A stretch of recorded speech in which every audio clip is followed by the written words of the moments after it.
Yeah, just kind of hang out here a little bit, see if we can get somebody to come in and join us.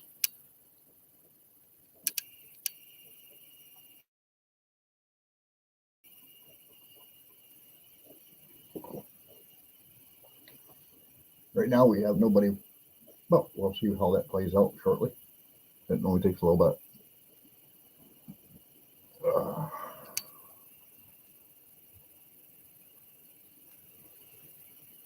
All right, we got one person in here. Introduce yourself, please. One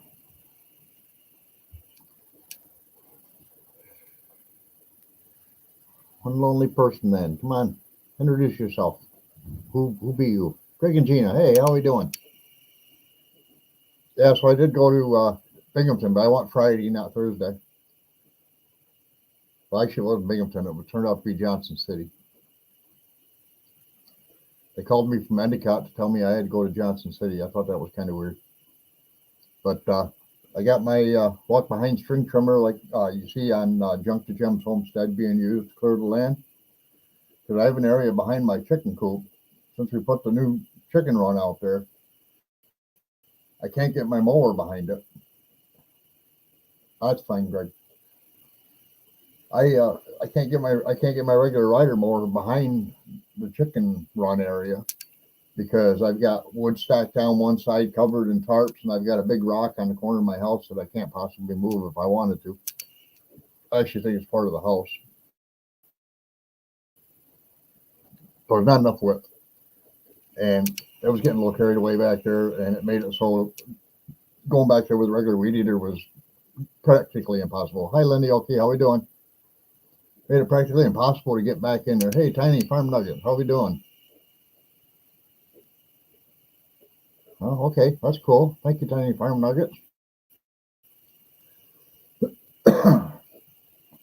I did put the link up there, kind of a starred comment up top of the chat. If anybody has a mic and camera set up and ready to go, if you want to come in and join me tonight, that's up to you. But it's up there if you want to. So, yeah, I got that string trimmer. I was amazed. Box. And I had everything I could do to get that box out of the back seat of my car. It was funny. And it was one of them issues whereas I had them loaded in the vehicle. And of course they had one person on each side of the car going in to, pick it up, set it down inside the back seat. Well, getting it back out was a joke because you have to pick it up, put it on top of the armrest, go around the other side of the car, pick it up and put it on top of a water bottle that I've got in there in the back seat, and then drag it out. I got it about 3/4 of the way out, and I had to shove it back in a little bit and go get my utility cart. 76 pounds doesn't sound like much, but I haven't been doing much for 3 years. It's quite a bit. Well, I got my utility cart out. I pulled it out of the car. I got it out onto the ground, got it spun around, then used the utility cart to pull it away so I could close the car door. And I decided at that point, I opened up the box right there in the driveway next to the car because it was pretty heavy, and it was probably about I think 17 inches wide and maybe 22 inches long. That's the first part of the handle for it, and a bag of parts. And I was like, wow, yeah, I'm not picking this thing up out of the box. The handle's not attached to it. It's attached by the cable, but it's not held to it in any way. And so I was like, okay, this will be like one of those things where you got to really like break open the box and pull it out of the box. And I did.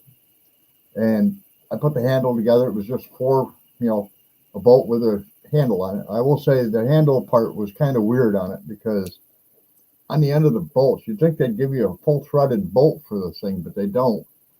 The end of the bolt has a section about maybe 1/4 of an inch wide where there were no threads on it at all, and then a little bit at the very end it had threads again. So when you go to screw the knob onto the thing to put it together, you have to like really squeeze everything together to get it beyond that empty space where there's no threads to get it to catch. and that took some doing.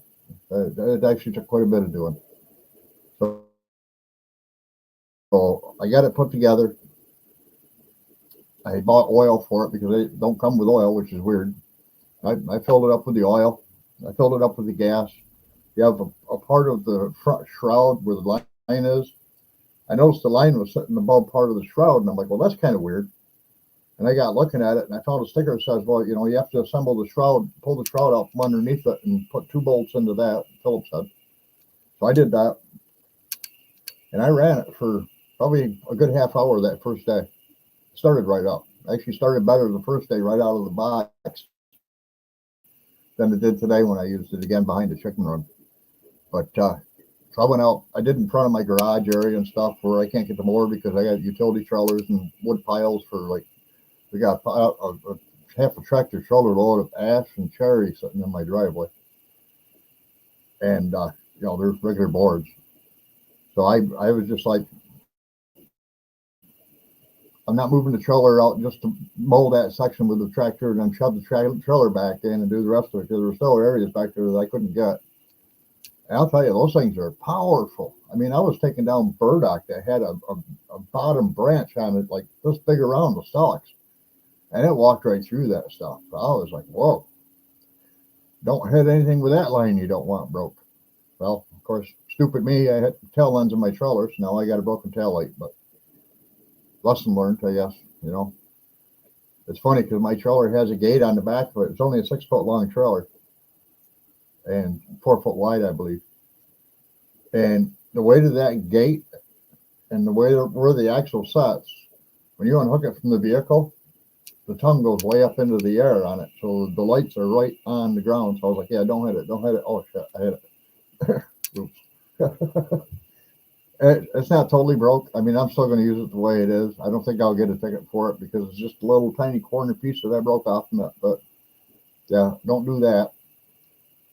Next to the aluminum overhead door, it didn't hurt the door at all, which I was glad for because I didn't want to have to break out any Bondo and fix the door.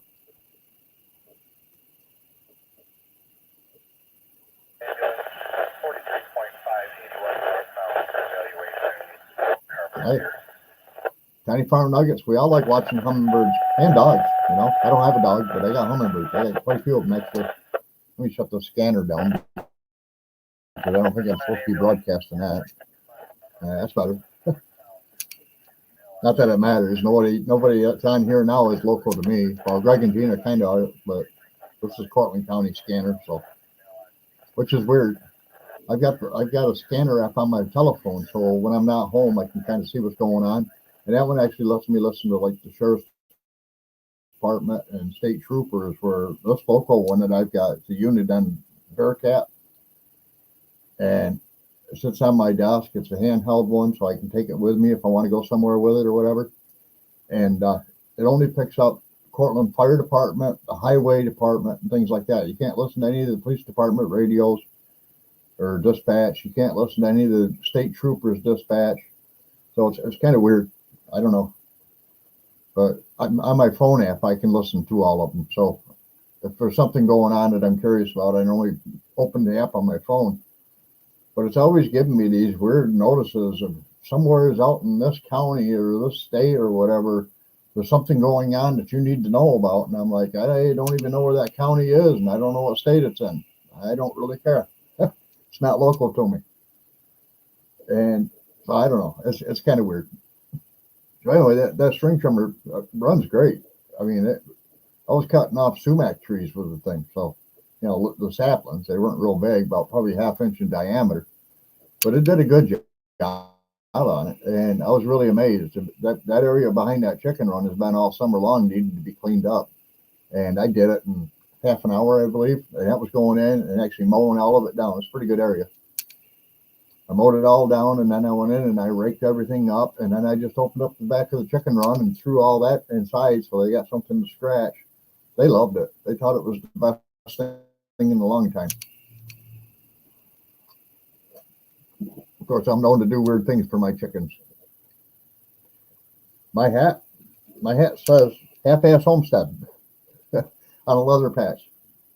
the first leather patch and probably the only leather patch I'm going to do for a while, because I have to find a better way to adhere them to the hat. The patches that I bought, and I have quite a few of them, they're made to be heat pressed to a hat. But the problem with that is that it's not real leather. It's like a leatherette. And once you get done lasing your design on them and stuff, if you put a heat press on it at 300 degrees is it's what it says it takes to, put it onto the hat. It'll actually blacken out the patch. I did one, peeled it off because it didn't really stick real well, and then I made this one. And rather than using that heat adhesive, I used regular leather cement for it. And it's on there, but it's not great. But I was talking to a couple guys that do that for a living. One of them is actually local to me, and he told me, no, you don't heat the patch, you heat the hat. He says you heat press the hat at 300 degrees for like a whole minute. You put your patch on there where you want it. You put a thin piece of rubber over your patch, and then you close the heat press, and that'll hold the patch down tight until it cools down enough for the adhesive to stick. And I was like, good, glad you taught me that. But where did you get your leather or your rubber that you're putting over top of the patch? Because I don't have that. And he's like, cut up a Teflon sheet or anything. He says it doesn't matter. As long as the heat press itself isn't touching that part of the patch, it will not tint the color of the patch. And I was like, all right, that's good. Glad to hear it. So I'm going to try it again. I got lots of them. I don't know how many I ordered, but I got lots of them. And much like Lauren and Joel have been doing it, making our home. Because they've got lasers also, like Marcel and Denise and I do. Of course, I probably got the biggest one of everybody's. Well, they were doing these little metal business cards, and they gave Mike and Lissa probably 20 cards. And it's on a blue aluminum metal business card. And I was like, that's cool. So I'm presently working on creating my own design of their product, basically. But my cards are black instead of blue. I do like the look of the blue. I think there's a lot of times where blue would be good, but I think the black is more appropriate. The print stands out a little better on them. But they were doing things like going to the channel and typing in the channel address and pulling up a QR code and putting that QR code on the business card so anybody can go to that business card with their phone, take a picture of that QR code or scan it, and it automatically takes them to their live chat. And I was like, or to their channel. And I was like, I like that. I also like the idea of putting not just the channel name. Shadow Acres, how you doing? I do like the idea of not just putting the channel name on there, but also maybe the individuals who are on the channel, like for Junk to Gems, would be Gary, Mary, and Shorty. Everybody else calls her Miley.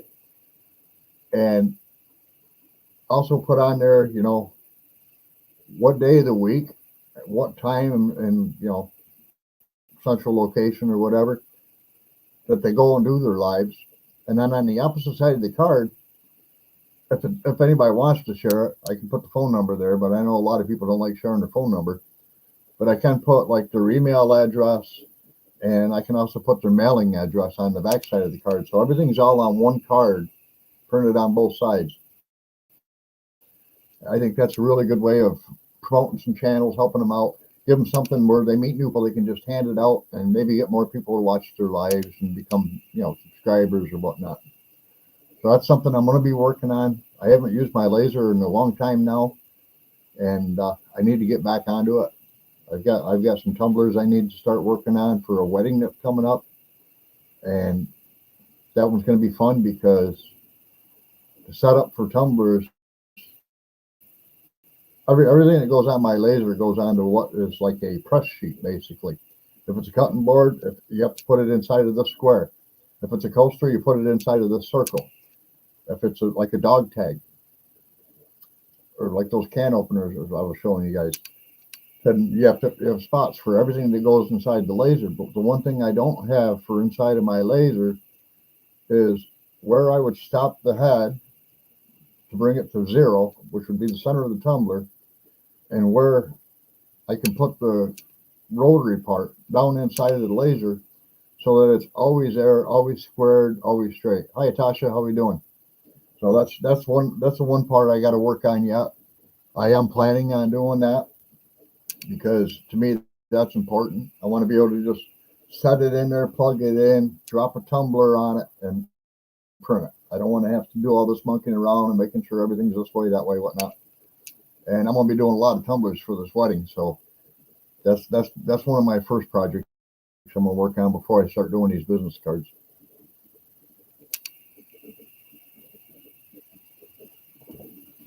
So I also I'm still driving my old winter rat car. I call it my winter rat. It's one I want to actually sell, but I'm driving that one still because our new Hyundai. I talked about this a little bit last week, I believe. I pulled into a friend of mine's camp and bottomed out because of the ruts in his driveway, and I broke a shroud underneath.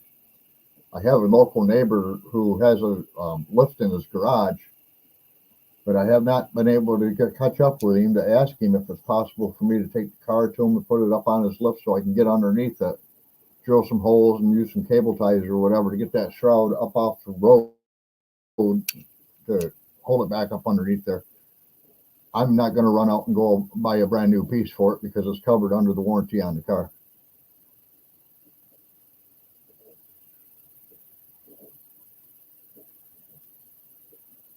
Shiloh Acres. My email address is scrolling right across the bottom of that screen. If you've got something funny you want to put onto a tumbler, here's your options. This is kind of good. I've shared this before. I'll grab one because I got one local.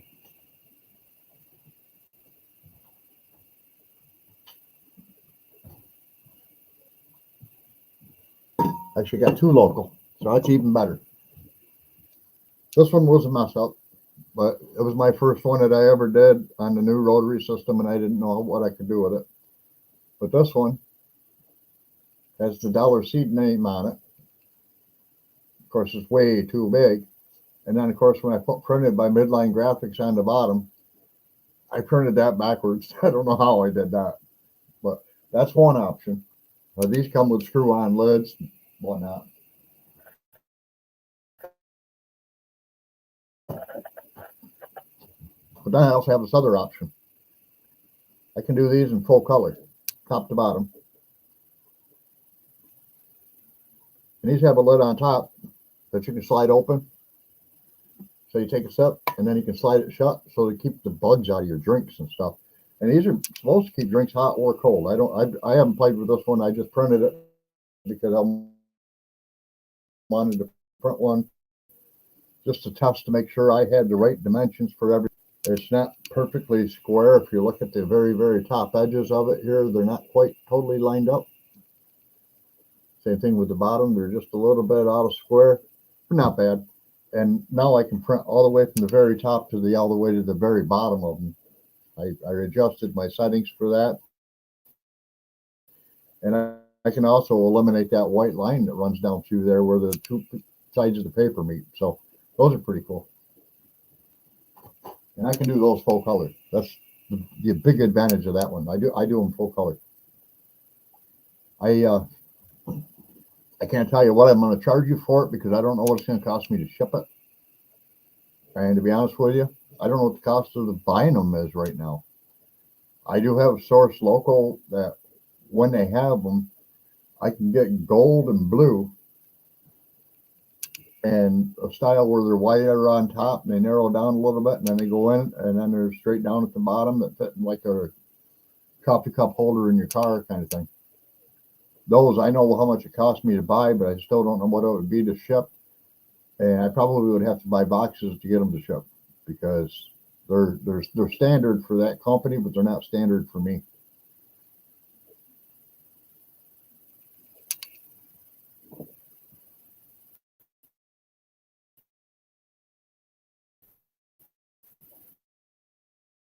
But yeah, I do the same thing with t-shirts, you know. Everybody said, oh, you got to get your Trump 2025. Saying, well, I like your shirt. Thank you. I printed it myself, you know. You want one? It's good advertisement, if nothing else. So I do a lot of that. Yeah, I can do shirts too, Shiloh. Absolutely.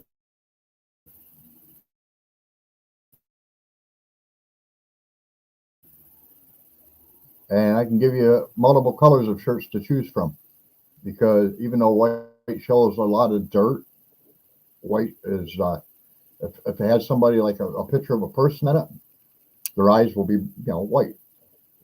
But for Dollar Seed, I don't have one up here with me, but for Dollar Seed, we have a little boy on there holding his hands up that are all covered in dirt with white eyes. Well, blue eyes, white around it. And we did them on gray. And the gray does not take away from that picture. You look at that picture and you would swear you're looking at a kid with pretty blue eyes, and you don't notice the gray where it should be bright white. So that's an option too. We do the Dollar Seed shirts that way now. And the shirts, I can tell you what the prices are. I actually do them a lot. I do them a lot. If you wanted just one shirt, anything from a kid's small to an extra large, are $12 each plus shipping, which would be about $5. So for $17, I can print anything you want on a shirt. And again, that's full color.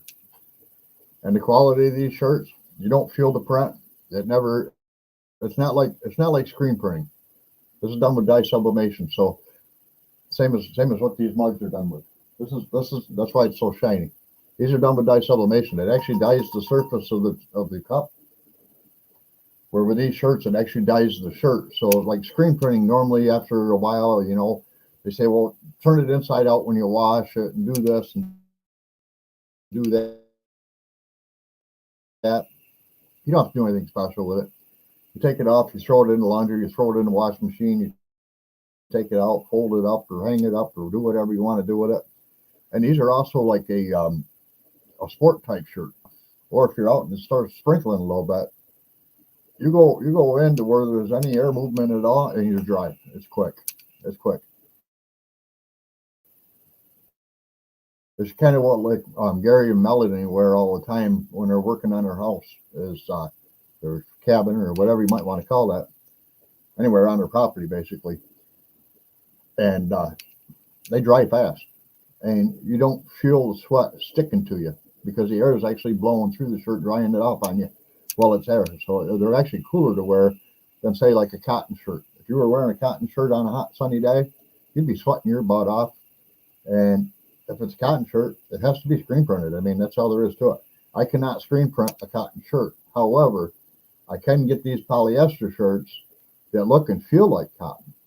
That's another alternative too, but those shirts are more expensive.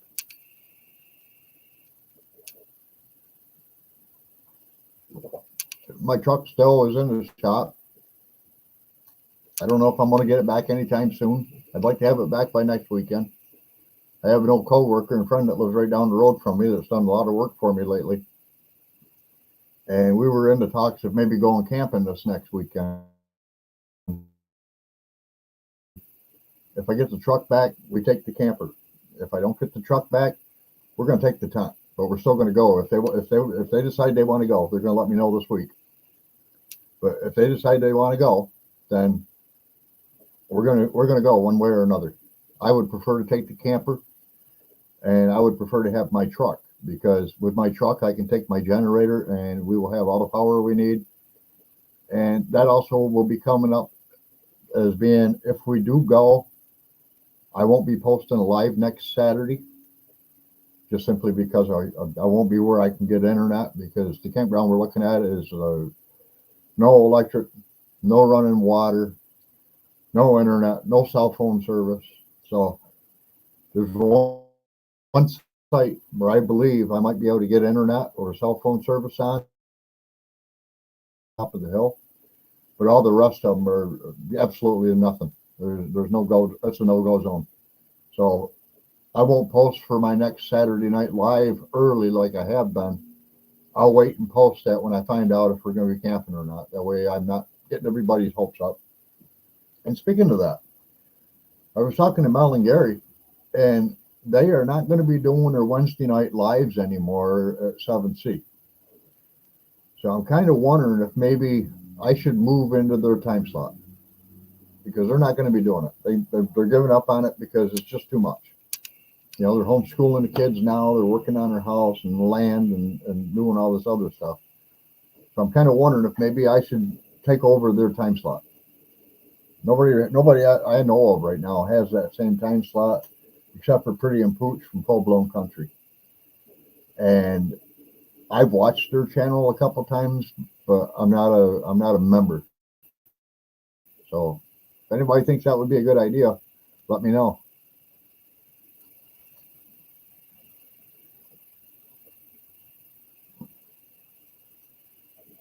Oh, Tasha, you got to come try out my dinner.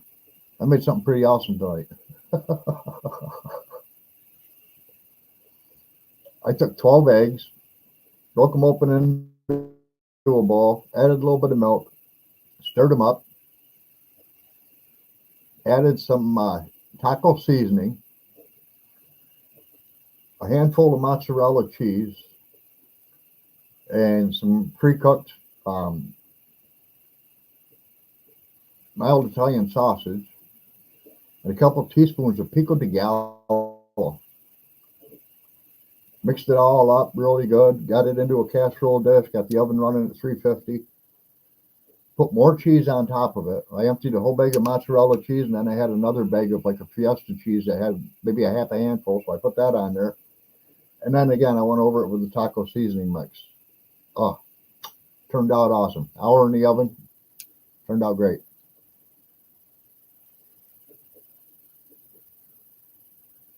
Yeah, Robertson Bellyacre though they have a reason for theirs.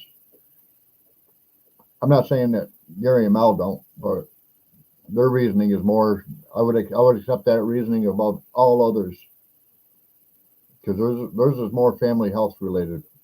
It'd be like if I heard that Jason and Tara were going to stop with her dad and what they've got going on both in Oklahoma or no Tennessee and Arkansas. I would understand if they said, you know what, we're gonna have the coffee chat with the chickens, but we're not gonna do lives anymore for a while either. That I could understand. Jason and Clarissa, I try to catch theirs as much as I can.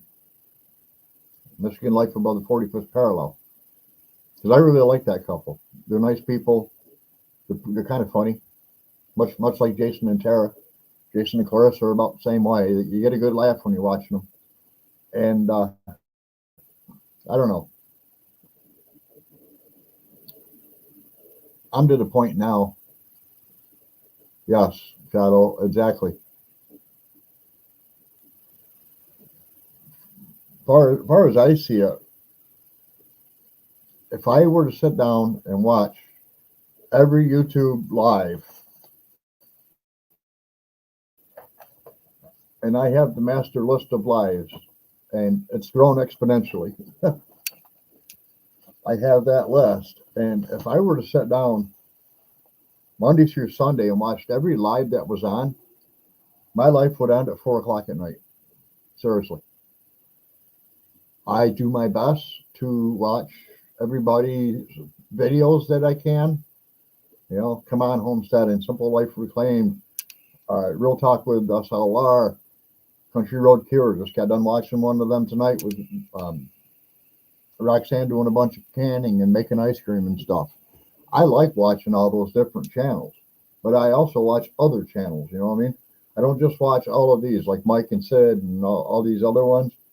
I don't just watch all of these. I also try to get out and watch other things because, that's not my only interest is watching everybody that's into the homesteading thing. I'm really heavy into politics. Not as much as Jeff because I'm not on the election side of the panel. Poor Bob, but he's going through a bunch of crap with that. And, meetings at 7:00 in the morning and I are not a good idea. I try not to get up before 8. Well, that's pretty cool. I'm glad to hear that, Shiloh. But I have other interests. I keep really, really good close control or perceptual control of what's going on with our Second Amendment. what's going on with the election, all this stuff. And I pay a lot of attention to that kind of stuff too. And I have other friends, every Monday and every Friday. If you guys haven't heard of them yet, Trent and Allie are some really awesome people. That's the name of their channel, Trent and Allie. They just had their son Billy not too long ago. They're building onto their house. They've hired contractors to help build onto the house because they're in Utah and they're on a very, very short time frame to be able to do stuff before winter sets back in. I mean, we're getting close to fall now. I've got leaves falling out of my trees. But in Utah, they are getting really super close to being in winter. And I'll be honest with you, I could not deal with the temperatures and the time frames they live in. Now, I will give Trent a lot of credit. When Ellie was pregnant, he went out, unbeknownst to her at all. He went down to Salt Lake City, Utah, where it doesn't get as cold and the weather's not as extreme. And he bought a second house. And he said, well, you were pregnant. We want to be closer to the hospitals. We don't want to be stuck on the mountain. We don't want to be up there during the winter time when we're dealing with the kids and stuff because it's not a good place to be in that cold weather. However, he's got his best friend Brandon working for him, and he's got his nephew Grayson working for him. So the three of those guys are working on their house. Every Monday and Friday, you'll see a build video of one kind or another or whatever. And she even shared her pregnancy part of it and stuff, which was pretty cool. I've never seen what was called water bath birth. And it was the first time I ever seen it. And I was like, wow, that's pretty cool, I mean, I know a lot of people practice natural birth, but I never thought about doing it in a pool in the middle of your house. But they did it, and it worked. So I like watching their show. It's about 1 hour. Not even that. It's probably like 40 minutes, 45 minutes every Monday and Friday. I give up 45 minutes every Monday and Friday to watch them because I like them as people. I've sent them a bunch of gifts. When she said she was pregnant for another little boy, they already have Leo. I sent them gifts for both of the boys. Even though the other one wasn't even close to being born yet. I sent them a bunch of onesies and twosies that had a lot of like cute little sayings on them and stuff because that's just the kind of guy I am, And that's how I support their channel, They don't do memberships that I know of. A lot of channels do. I've told a lot of people this. I do not watch commercials on YouTube at all, period. I never get them. I use what's called the Brave browser. And the Brave browser blocks all commercials. That's why I join as a member on so many channels. I donate money to so many channels because I don't get their commercials. So my physical support for their channel is done from my wallet rather than from watching commercials and letting Google take it out. Because I don't like commercials. That's one of the things I don't like about TV. There's way too many commercials. The one thing I do like is my Amazon Prime. I can watch TV shows on it. I can watch movies on it. I can pick and choose what I want to watch, when I want to watch it. And I only watch 2 commercials at the beginning of every movie, and that's it. There's no more commercials after that. That's my kind of watching stuff, Yeah, I try to stay away from regular TV, although, Greg and Gina, I will say this much. I am hooked on Oxygen True Crime. I watch that religiously every night when I go to bed. That's what I do. I go into my bedroom, I turn it on that channel on TV, and my TV will stay on for 4 hours, so I'll turn it on to that. I'll fall asleep. 4 hours later, I'll wake up. I'll say, yes, I'm still watching. Go back to sleep for another 4 hours. Next time it shuts off, I'm up, and it's okay. That's the end of the night. Let's go. Let's get something going. So I have it there for background noise, and sometimes there's different things going on that do interest me that could be local to my area that I really like to watch and pay attention to. But as a general rule, like my girlfriend watches everything from like the 70s show era. She got the Golden Girls and all these game shows and all this other stuff. I don't watch any of those anymore.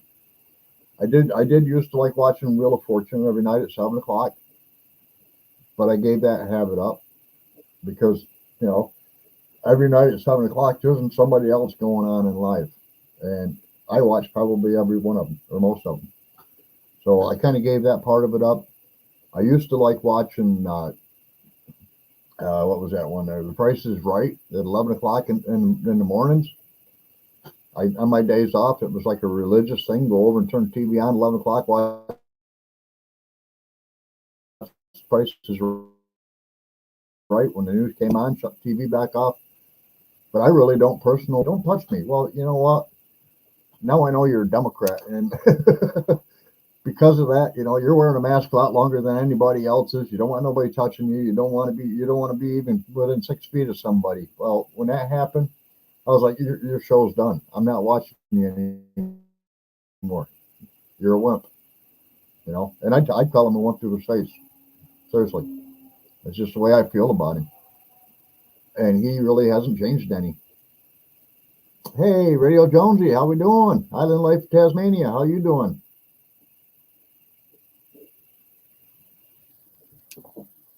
Yeah, so I'm not the kind of person that wants to waste my time doing stuff like that. Besides that, I've got other things to do, you know. My creative side. I probably spend more time watching videos to learn how to do stuff. I mean, I've been a cannon fool for the last month and a half. I've made homemade white grape jelly. That turned out freaking awesome. I made apple jelly. Turned out really good. Somebody on a live was asking about a recipe for cowboy candy. I actually have that recipe, and I made a lot of jars of it. 4 jars. There's supposed to be 1 8-ounce jar recipe. I said, well, I'll double the recipe. I'll make 2. Because I told a buddy of mine I'd give him 1. And that was before I even had anything to make it with. So I set my oven up with the jars in there to get them hot. Got the canner running. And I'm going through the recipe, and it's real easy. If anybody wants to make it, it's 1 cup of apple cider vinegar, 1.5 cups of sugar, 1 teaspoon of chili powder, a half a teaspoon of turmeric, and a half a teaspoon of ginger. And it takes 10 to 12 good size, you know, we're talking good size jalapeno peppers. You take the peppers, you slice them up into 1/4 inches, and while you're 1/4 inch slices, you don't deseed it or any of that stuff. You just leave seeds and all in there. And while you're cutting your peppers up, you got a saucepan behind you with the sugar and the vinegar in there with the seasonings. You got to bring it to a boil. Once it goes to a boil, you want to lower the heat to where it's just barely simmering. Take all your peppers, put them in it, stir them in, let them cook for. They said bring it back to a simmer, and leave them in for about 5 to 6 minutes, and then take them right from there and start filling your jars and pouring the syrup to fill your jar back up to within 1/4 inch of head space, and then put it in your hot water bath canner and leave them in there for 10 minutes, and you're done. It's pretty easy. Well, it said 8-ounce jars. Okay, I said 8-ounce jar too, and that's exactly what the recipe was for. I said, well, I'll make 2 jars. So I doubled the recipe, but what I didn't realize is that I wasn't grabbing 8-ounce jars out of my cupboard. I actually was grabbing like 6-ounce jars out of my cupboard, and I had enough left over where I filled 4 jars and still had to wash some down the drain that was left over in the saucepan when I was done because there wasn't enough room to put any more in the jars. I used almost all of the peppers. I bought 3 bags from Walmart. I could have bought them from local store too, but I just happened to be at Walmart and they happened to have them at the time, so I did that. And I haven't tried it yet, but I will tell you this much. 2 hours after I got all done doing it and got the jars out of the canner cooling, got the names wrote on them and stuff, got ready to bring them up and put it in my storage, I sat up here and I had chipped the skin on the end of my finger when I was doing the peppers. And I just licked it. I'll tell you what. It's a good thing they got quite a bit of sugar in them because that was spicy. But I know a lot of people like spicy food. I like jalapeno peppers. I'm not much of the one with the cheddar cheese filled. I'm more of the one with the cream cheese filled. But I like cheddar cheese peppers. Or I like peppers. And jalapeno poppers. And I've been known to buy the ones. We got a local store. Hey, Michigan Life above the 45th parallel. How you doing, Jason and Clarissa? You're not late, although you did miss us talking about you. Along with about every other channel on YouTube. I normally go to this, like, it's called Real Deal Dollar. Is that the one? Yeah, Real Deal Dollar. They sell the jalapeno poppers, breaded and fried and all ready to go. But they don't use the whole jalapeno. They have diced jalapeno in with the cream cheese, and then they roll it in breading and fry it. And I've actually got quite the hankering on those lately. I got, I don't know, 8-10 boxes of them up in my freezer right now. They're just waiting for me to make some more marinara sauce with my tomatoes I'm picking out of the garden. So I got something to dip them in, because I can't eat them without something to dip them in.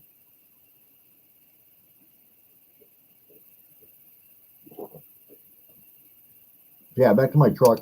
I don't know what the deal is on my truck. I know he replaced all of the lifters and had to have a part of the exhaust done from a fabricator, because they wanted too much money for the original piece, and he could fabricate it for about a quarter of the price. He got all that work done. He took it to a gas station quite a ways away from the shop, filled it up with gas because he was getting ready to go on a long ride with it. Left the truck running, went in, got himself a soda, came back out, and when he got to the truck, first thing he heard was tick, tick, tick, tick, tick, tick, tick, tick, tick, and he's like, man. So I drove it back to his shop, put it back on the tester to find out that one of the lifters had failed that he just put in. And I was over there talking to him, and he says, no, I contacted the company. He says, those were all brand new parts. They shouldn't fail that quick.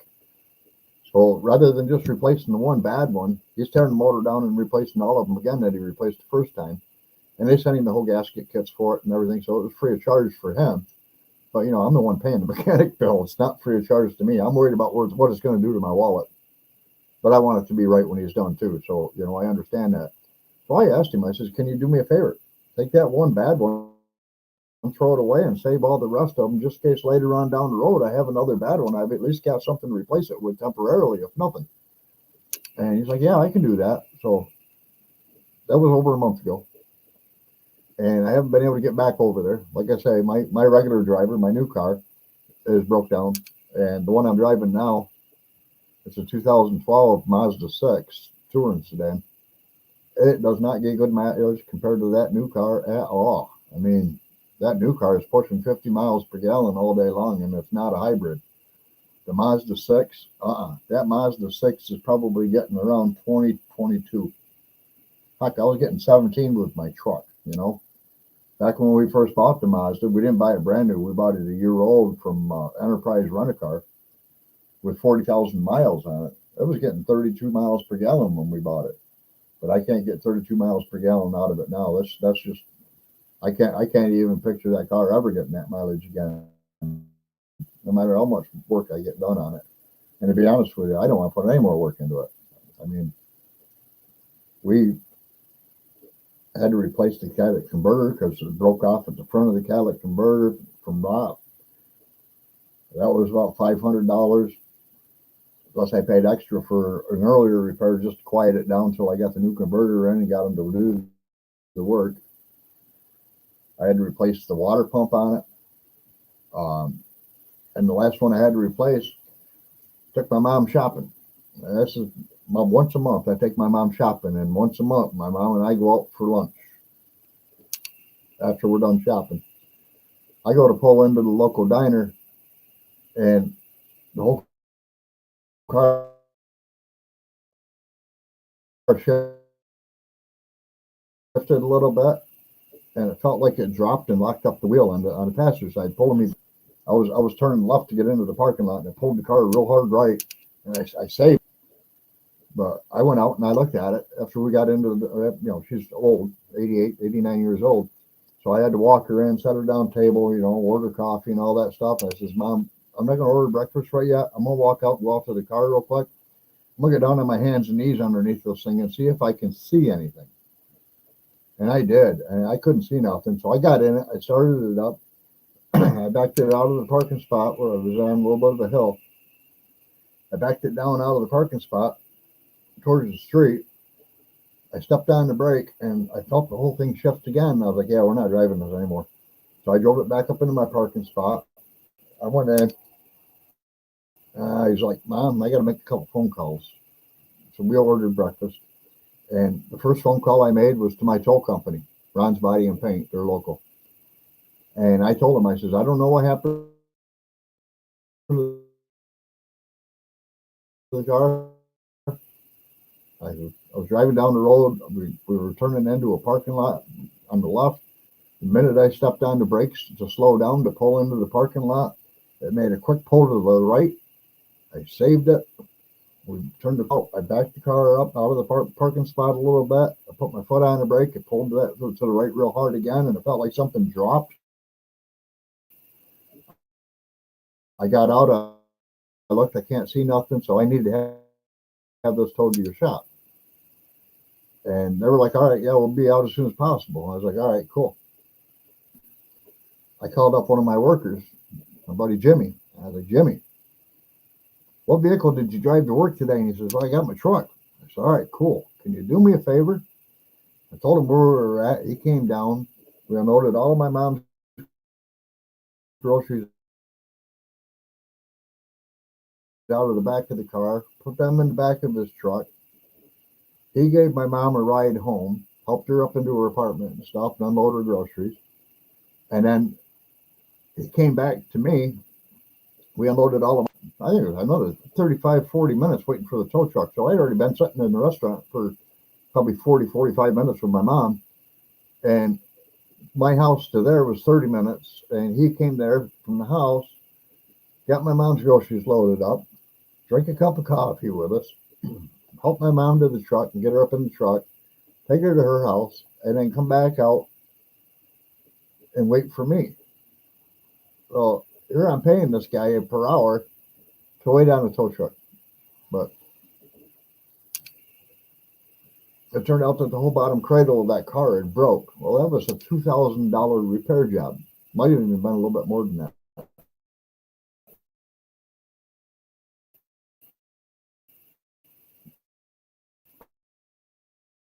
Unexpected, totally.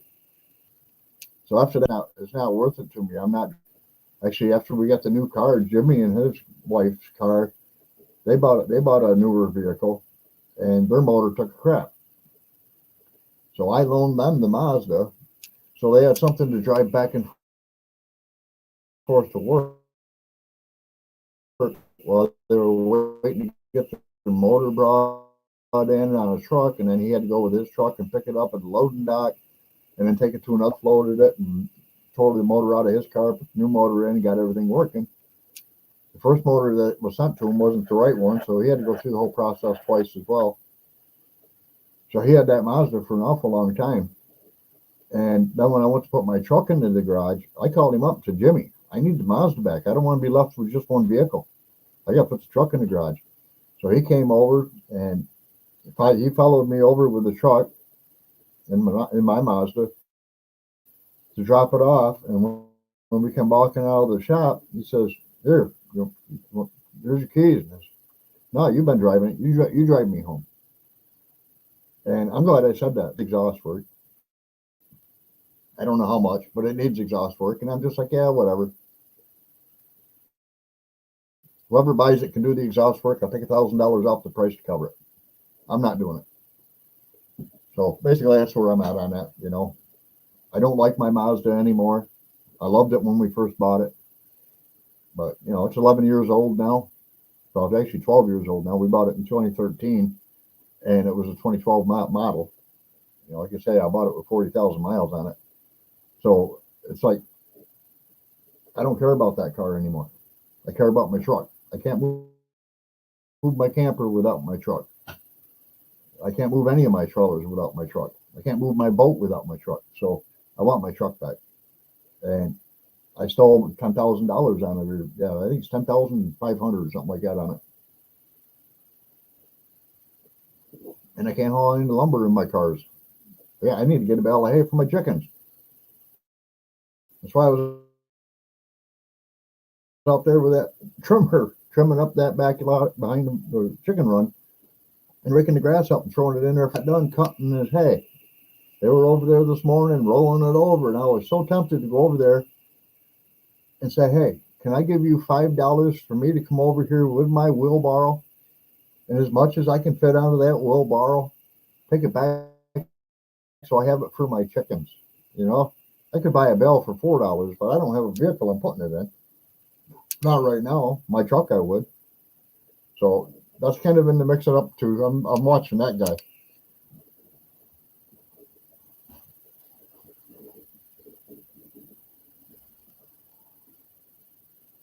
You haven't had the van legal for 2 years. What is Rob waiting on, Shiloh?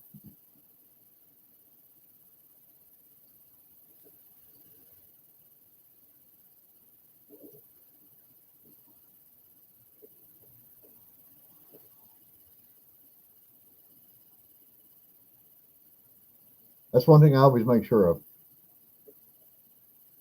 If I have a vehicle on my property, it has to be licensed, it has to be registered, it has to be inspected, it has to have brakes. You know, I mean, I've talked to people where they said, well, the vehicle runs great, it's just the brakes are a little bad. Well, but my brakes are a little bad, they're getting all replaced because I'm not driving a vehicle that I can't stop. If I can't start it up and go somewhere, that's one thing. But if I'm driving it down the road and I can't stop when I need to, that's a no-no for me. Automatic. But yeah, I mean, here in New York, we have licensing, we have registration, we have inspections, and our inspections are terrible. If your engine light's on, it won't pass. That's the new standard. I laugh about it. If your engine light's on, it won't pass. The one thing about almost every new vehicle out today is you can pull into a parking lot next door to your inspection station, unhook your battery, turn your key backwards. Don't start it. Turn your key backwards so your clock comes on and your radio comes on. Set it to a local radio station and put your clock somewhere close to the right time. And then it's like 2 minutes before your appointment. You start the car up, you pull it into the gas station parking lot where they're going to get it inspected at, and you shut the car back off and you go and tell them, hey, I'm here. They'll pull that car into the garage, leave it running, plug it into the computer. The computer hasn't totally reset yet, so it's not throwing any codes. They'll change the sticker out. Of course, they unhook the computer after you said, okay, yeah, well, everything's fine. They unhook the computer. So now even if it does throw a code, they don't see it because they're just looking at the sticker. They've already wrote down the mileage and everything when they first pulled it in. And your car just got inspected. I used to go to a shop back when I was a young guy. I'd pull into a liquor store, go in to buy a bottle of Captain Jack, or put it in a brown bag, drive my car to my friend that did inspections. I'd get that brown bag out of the car, I'd carry it in, set it on his desk, and say, hey, Joe, I need an inspection. And I've only had one time where that did not work, and that was because New York State inspectors showed up with white jackets on, and just as they walked into that shop, his employee was just getting ready to stick a sticker into the window, and Joe yelled at him. He says, hey, that one didn't pass inspection yet. The guy pulled the sticker back, and he says, I thought you said it did. And he says, no. He says, I haven't checked it all over yet, because he knew I didn't have an emergency brake on the car. Why you have to have an emergency brake is beyond me, but he knew the emergency brake did not work because the cable was broke. I went back there the next day, and he said, look, you just have to be able to do this, is start the car up, put it into gear, let your foot off the clutch, and prove that the brake works. I don't care if you hook it up with a shoelace. You just have to prove that the brake works. Fair enough. I put it into fourth gear, popped the clutch. It went about 2 inches forward, stalled and stopped. I said, yeah, it's working great, Joe. All right, put the sticker on his window. Never beat my horn, never pulled a wheel to check the brakes, never looked at turning signals or brake lights, never checked the windshield wipers, this is funny. It's a requirement in New York State to make sure your windshield wipers actually work and touch the window. However, it is not in the law books that you have to have a windshield, but your windshield wipers have to work. And I thought that was just funny. If you have a windshield and it has a crack that goes across your vision line, it'll fail inspection. If you take that windshield out so there's no crack going across your vision line, it's now legal. Talk about moronic laws, and there's a lot of them out there. I watch a lot of these different channels and stuff that talk about stupid laws around different parts of this country. That's definitely one of them.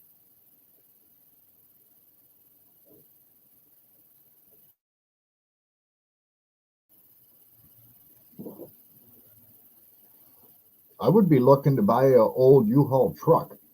I've actually seen one not too long ago that was made in an old U-Haul truck. And he still got the ramp, because like he said, someday he's going to get older and not be able to climb up them steps getting into that van. So he left the ramp on it, and it looks just like a U-Haul. He had it repainted white and orange, just like a U-Haul, only it's a little bit fancier. And it's pretty good. It's pretty good. I was watching the video on it. I think it's about a 35-minute video where he shows everything that he's done on this van from start to finish, including taking it in and getting the paint job done. And then he goes over all the prices he paid for everything. And he did well on that one.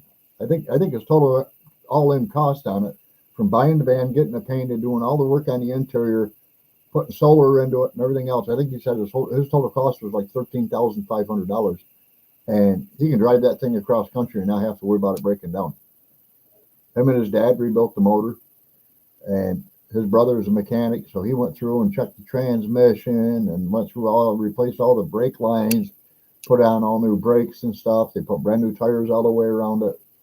I mean, they literally tore this thing apart and put it back together again, but did it better than it was originally. And I was impressed. It looks like a U-Haul. Even when they did the repaint on the van, he had windows put into the side of the van, but where they took it to get it repainted, the guy did vinyl wraps. So they did a vinyl wrap where the white was on the top, went right over top of the window. You could not see the window in the van. I thought that was pretty cool. And the window does open.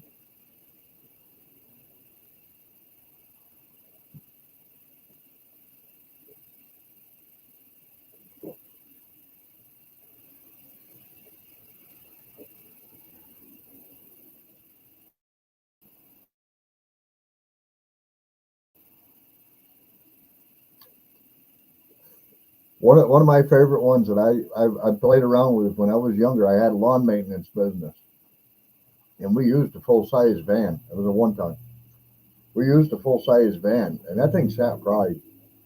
And I was like, well, the one thing I wanted to do to that van, I didn't care if it was four-wheel drive or not, but the one thing I wanted to do that, even if the van couldn't take it and push snow out of the driveway, just the advertisement value of seeing a van with a big snow blade on the front of it and stuff would have been marvelous for my business. Because we did do snow removal, but we mostly did it all by hand. If we needed the driveway to be plowed, then you were calling me to ask me to find somebody else to do something that you want done, and I wouldn't do it. I'd be like, no, we hand shovel, We were hand shoveling everything. All right, guys, it's 9 o'clock. I'm going to call this one off. It's now time for Johnny and Christina to come on with Gillum Farms. I hope you guys all enjoy the rest of your weekend, and keep watch. I'm not sure if I will be going live again next Saturday or not, because like I say, if we're going camping, I won't be able to. And so I won't advertise it because it's too hard to take back down afterwards. But keep an eye out for it. And we'll see you guys all next time. Everybody have a good weekend. Enjoy the rest of your night, the rest of your weekend, and hey, even the rest of your week. We'll catch you all later. See you later now. Bye.